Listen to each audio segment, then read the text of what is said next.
آهو رفته به قله کو، خالی شده جای او تو جنگلای انبوه. خبر یه بچه گم شده توی کوچه، ردشو پیدا کردن تو لونه یه مورچه.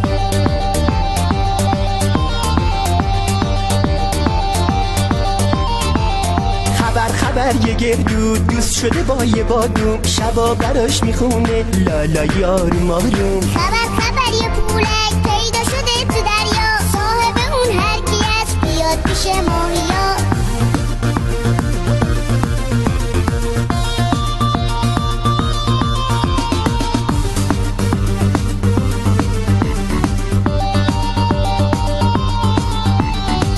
خبر از پیله پرزده شاپرک، تولدش مبارک تولدش مبارک.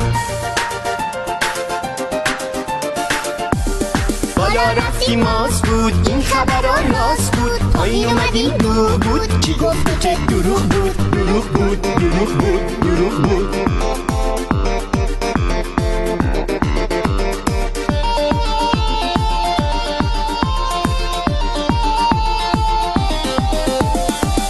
خبر یه آهو رفته به قله کو، خالی شده جای او تو جنگلای انبوه. خبر یه بچه گم شده توی کوچه، ردشو پیدا کردن تو لونه یه مورچه.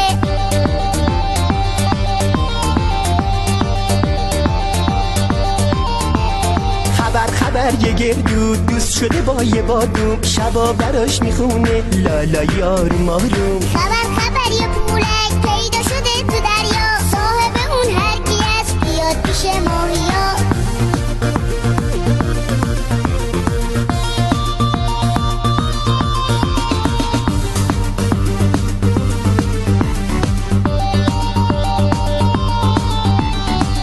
خبر از پیله پرزده شاپرک، تولدش مبارک تولدش مبارک.